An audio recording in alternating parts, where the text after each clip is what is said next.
Exodus. So this is going to be, we're going to do Exodus 19 today. Just to be truthful, I was really having a hard time because it's Mother's Day, and I want to acknowledge the moms and recognize you. And I've done 23 Mother's Day messages. And this is 24, and but I felt like I wanted to keep going through our Exodus series, and in chapter 20, we're going to come to the 10 Commandments, and of course, you know one of the 10 Commandments is honor your father and your mother. So we're going to talk about that. This chapter 19, the children of Israel have left Egypt, and they arrive at Sinai.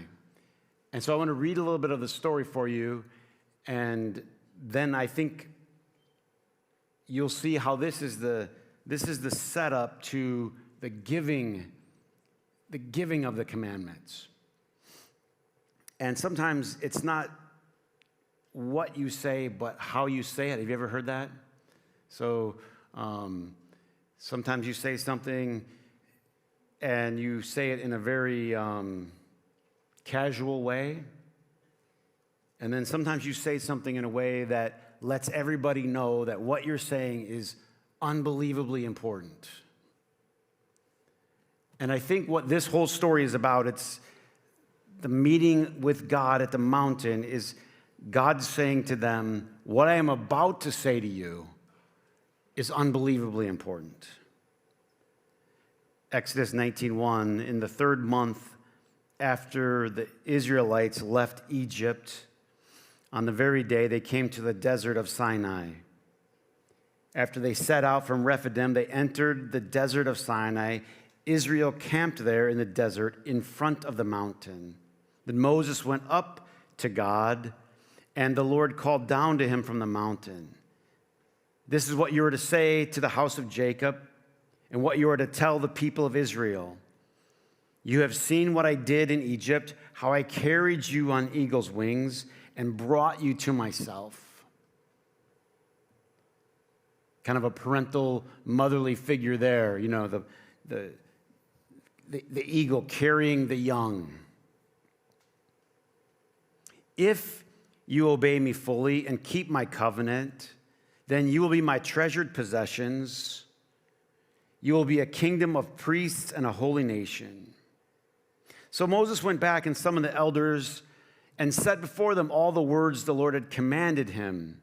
And the people responded together, we will do everything the Lord has said. So Moses goes to God, and God tells him, you need to make a deal that you're going to keep these commandments. And if you do, I'm going to bless you, and I'm going to make you a kingdom of priests. And they come back. Moses comes back rather to the people, and they all agree, we're in. We'll do it. God has carried them this far. Now He has some instructions for them. So you have to just get your arms around this in a big way. You have this massive group of people that have left slavery, and they come out, and they need some order and some structure. They need some laws, and they have to figure out how they're going to live. That's the birth of what we have as what we call the 10 Commandments. That's the context. I remember when we were talking about the youth camp earlier, I remember so many years of doing youth camps and so many different experiences, but I remember one in particular where, you know, you have all these kids from all these different places, right? And a lot of the ones that I went to, some of them were national, where people came from all different parts of the country. Sometimes they're from different parts of the state.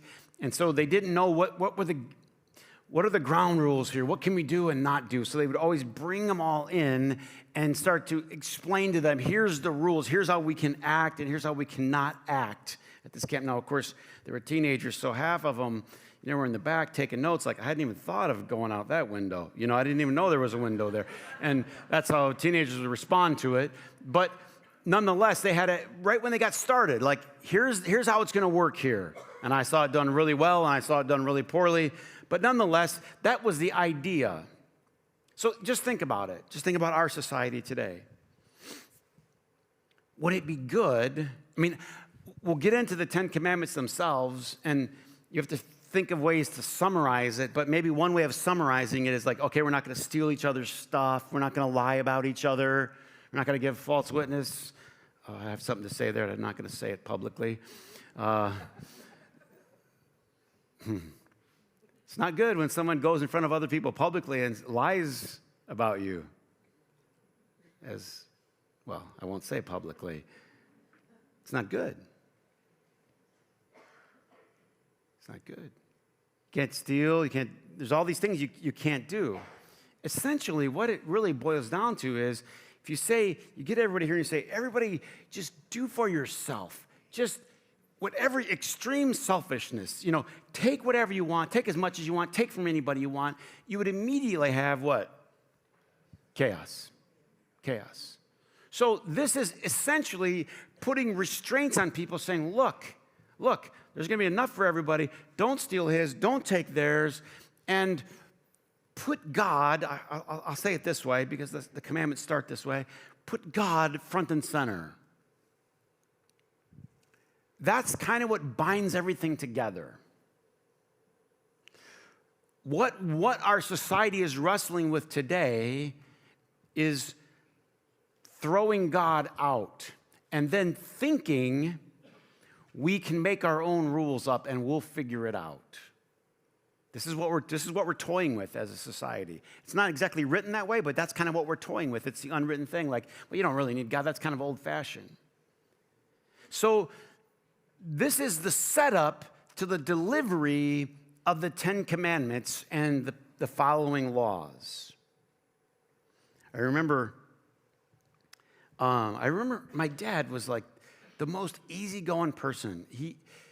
My dad, I think I don't remember exactly when I started driving because I just always remember driving. We started driving mini bikes, and then we drove snowmobiles, and then we drove the tractor, and at some point my dad needed help running parts to UPS because he had a plastic injection molding business, and he was always I got to get parts to UPS, and so Chris, go take, and we had this old brown Chevy van, and I'd throw 3 or 4 boxes of parts, and I was 14, you know what I mean? And I drove 40 minutes on the freeways and everything to go drop them off at UPS, and then I'd come back, and we were keeping Dad's business alive. I'm not recommending all of his parenting tactics. I'm just telling you how I grew up, okay? Is that right? Don't take the wrong thing. Don't send me an email. He's already with the Lord, all right? I'm sure he learned all of his lessons. But at the end of the day, some of you who are a little older, you know what I'm talking about. Like you did things for your family business to survive. And so I had been driving for a long time, but then I remember when I got I got the license I did it out of order. But then when I was 16, I got a driver's license. And I remember, here's the funny thing. I remember when my dad sat me down with the keys. And my first car was a dune buggy. Go figure. Didn't have any heat. It was a little rough in the winter. Had these big fat tires. But he never talked like this. And he sat me down. And he said, "This can kill you. And you can kill some other people with this." Now, for as casual as he was, and everything was no worries and easy going, and I wrecked so many things, I can't tell how many things of his I wrecked and flipped and scratched and dented. But for him to stop, to this day, I remember him stopping. What I'm going to read to you from Exodus 19 is I think God stopping and saying, "Look me in the eye. I want to tell you something that's important, that can be life or death for you. They get to the mountain, and it says this. The Lord said to Moses, go to the people, consecrate them, have them wash their clothes, and be ready on the third day, because on that day the Lord will come down on Mount Sinai in the sight of all the people. Put limits for the people around the mountain and tell them, caution tape. What happens when someone puts up caution tape? Everybody wants to get right up to it. There must be something important up there, right? Set limits. You can't come here. They put like a perimeter around the mountain. Be careful you don't go up the mountain or touch the foot of it. Whoever touches will surely be put to death. I mean, this is the ultimate, like, we are going to have a moment right here. And he says, then there's going to be a long sound of a ram's horn. And Moses consecrated the people. They washed their clothes. It was as if there was all this anticipation for this moment. And then it says, on the morning of the third day, there was thunder and lightning and a thick cloud over the mountain and a very loud trumpet blast. And everyone in the camp trembled. I think that sentence explains the message today. Everybody trembled. It wasn't, and then I saw a couple of like camp guys up there trying to instill fear in kids, and it just wasn't, it just wasn't working. You know what I mean? This was no show. They just trembled. Whatever this experience was, the awesome display, it was God getting them, look me in the eye, I want to say something to you. And they were there, and it says the mountain shook. Then Moses spoke, and God answered him.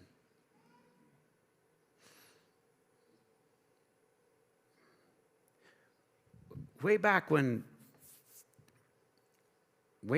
I started Orchard Grove,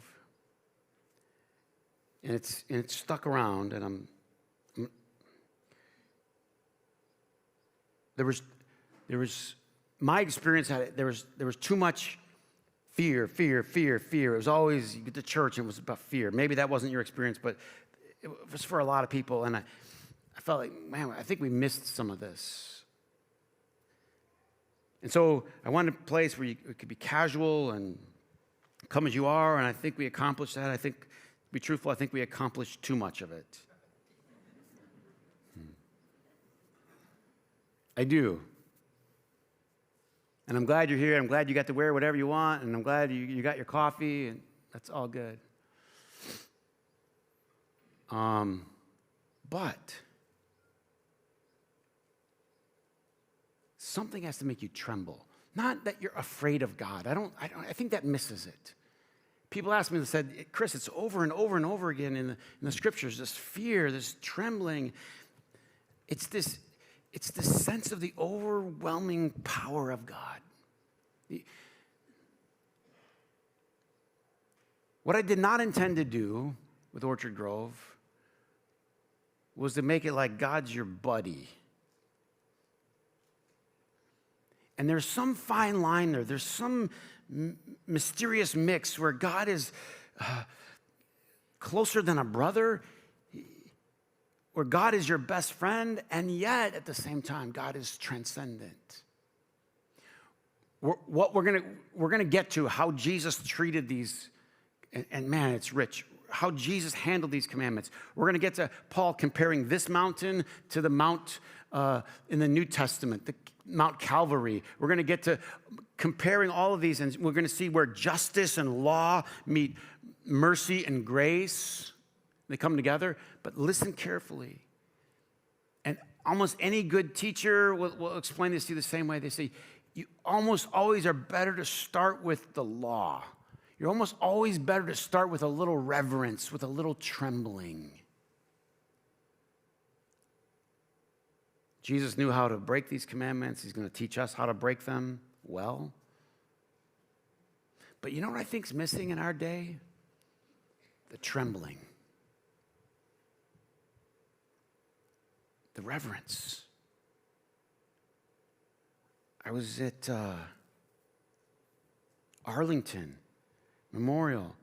There's all these crosses of all these soldiers that died, just white crosses as far as you can see. People who had laid down their lives, and they had a particular area where you would sit and think, in the tomb of the unknown soldier. And I mean, there's a time for hot dogs and jokes and casual. There's a time to like stand up. I don't know, to me, to stand up straight.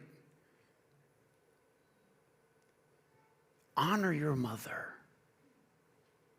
What does that mean? Well, somehow it has to mean this is the person that sacrificed for you and did for you and did for you and did for you, and you didn't know it, you never recognized it, and you were too self-absorbed to even begin to understand it until you turned 58.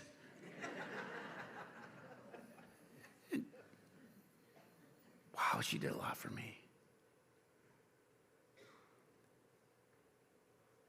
You know, like I'm trying to teach Charlie some things. I don't know how well I'm doing, but there's a couple of things, and like I'm trying to look. I mean, you can email me what I'm doing wrong and all that, fine, but look at me. Look over here when I'm talking to you. You look right here when I'm talking to you. You look. She has this. I mean, she has a very terrified look. If I raise my voice this much, terrified look. And it kind of breaks my heart to say, like, I'm not trying to put that much terror in you, but I'm trying to put a little bit. Literally, in this passage, it says the people said, please, Moses, don't let God speak to us directly or we'll die. Don't let God speak to us. Have God tell you and you tell us. You know, they get impatient.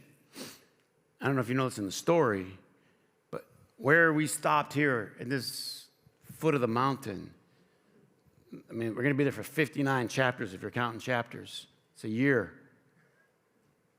But Moses is up on that mountain for like 40 days, and there's multiple trips. But the people, if you know the story, they get impatient. And one of the commandments is like, you know, have no other gods before me. And before he can get down, they got a golden calf that they're worshiping.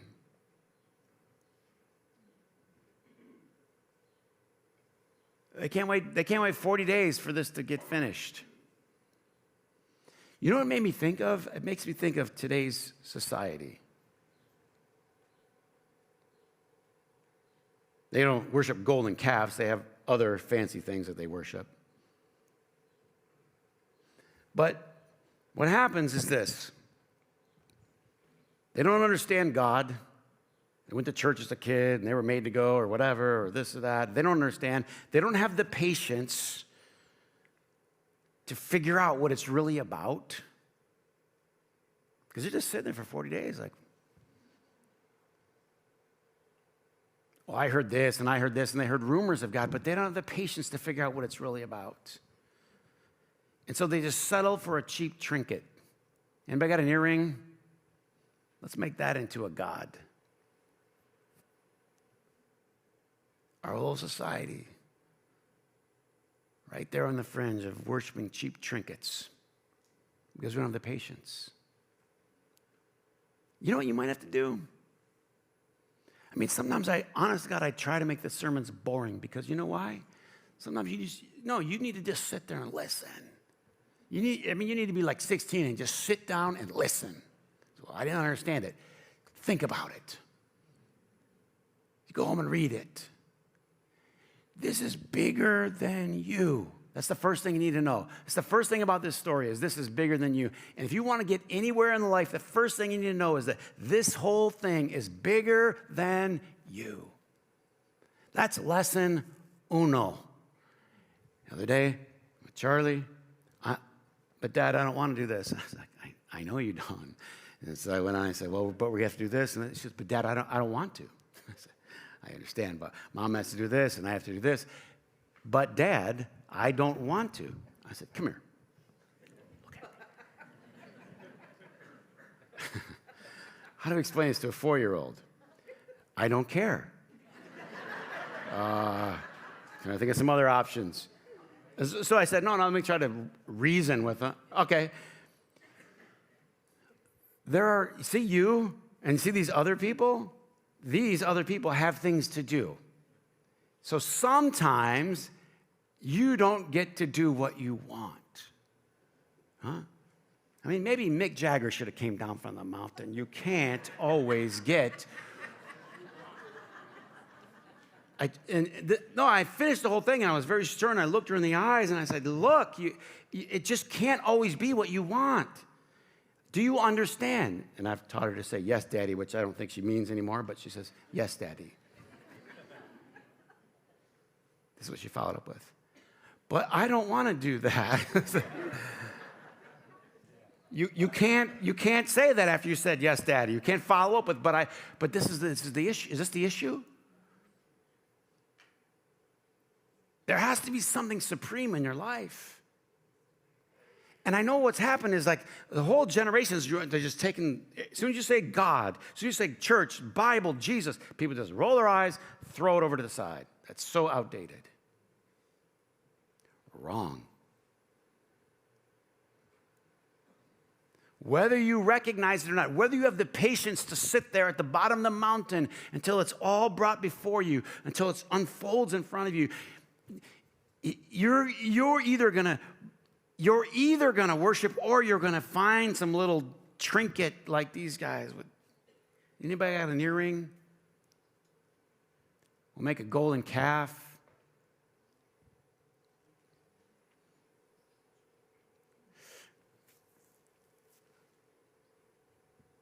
You say, Chris, but why all these things? Like why, if you touch the mountain, you're gonna die?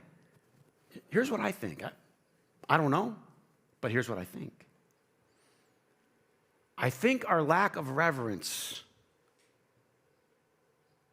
for God, the Almighty, the transcendent, whatever, I think it's costing us our life. Do you remember when in the Garden of Eden there was, don't touch that tree or you will die?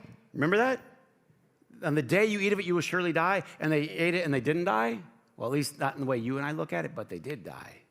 They died in here. Look. They ate it and they what? They didn't die out here. They died where? They started dying in here. You know what I think's happening? I think we've lost the reverence for the mountain. Let's just climb up. Play around. Yeah, God, maybe God, I don't know.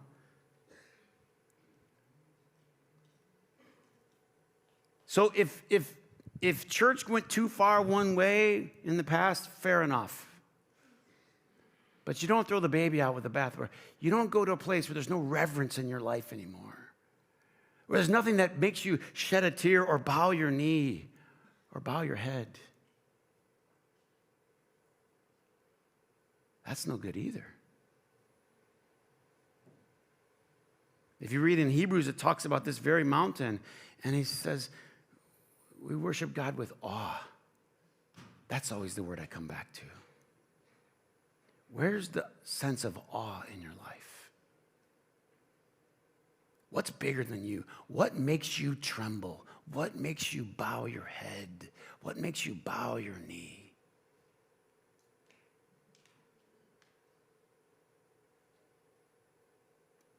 We all need a sense of awe. By the end, as we will see, there's another mountain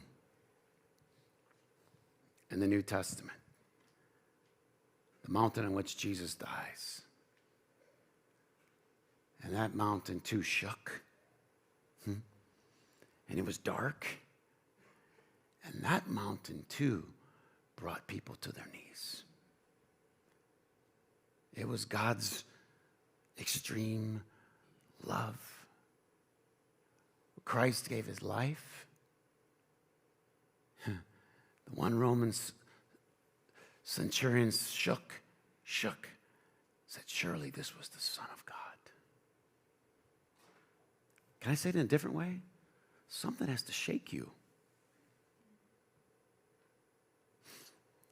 I had an encounter with a guy who wouldn't tell you who he was, but I'll tell you, I was out here doing some work outside yesterday. People were here working, and someone drove up in their car. They were looking for a particular meeting. And I was trying to give him some guidance, and he was shook.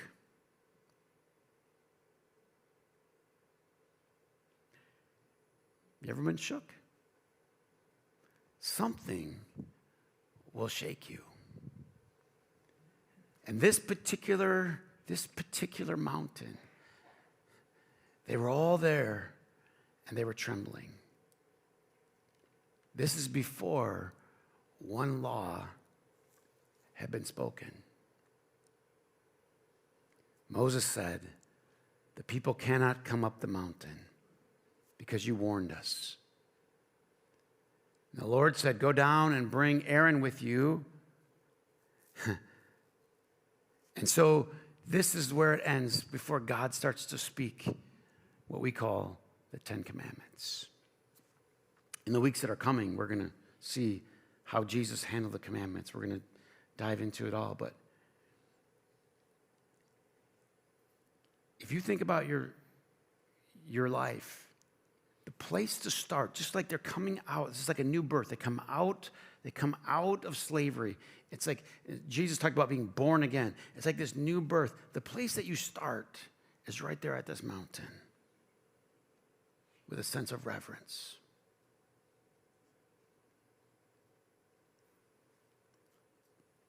Everybody knows we should honor our mothers.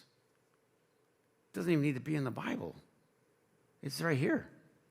If you have any sense about you whatsoever, you have a sense like, that's the right thing to do. And if our mothers brought us this far, think about this. How far did God bring us?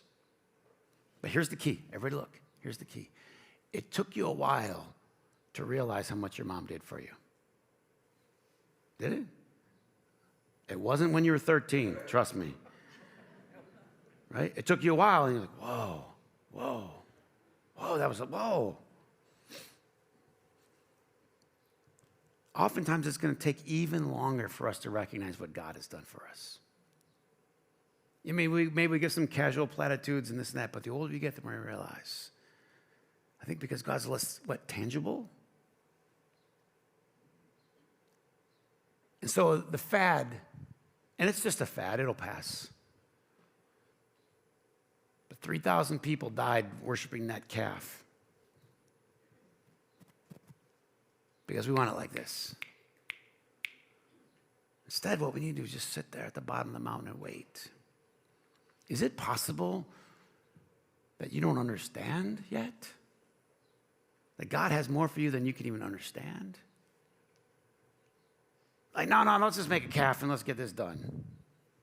You say, well, Chris, I'm agnostic or I'm atheist. I don't worship anything. Quit kidding yourself. Honest to God, quit kidding yourself. You worship. Huh? You don't come to a church if you're an atheist. I'm here, but my mom drugged me. It's Mother's Day. Everybody worships. Everybody worships. You just have to decide what you're going to worship. You worship that which you spend the most time and energy and focus of your life on. That's what you worship. The question is, are you worshiping the right thing? As we prepare to take the Lord's Supper together, I want you to think about this other mountain, the mountain that makes us tremble with God's love. That God would love us so much that he would give his son for us, to die for us. That's a power. That's a power that will make anybody tremble if you can even begin to grasp how much he loves us.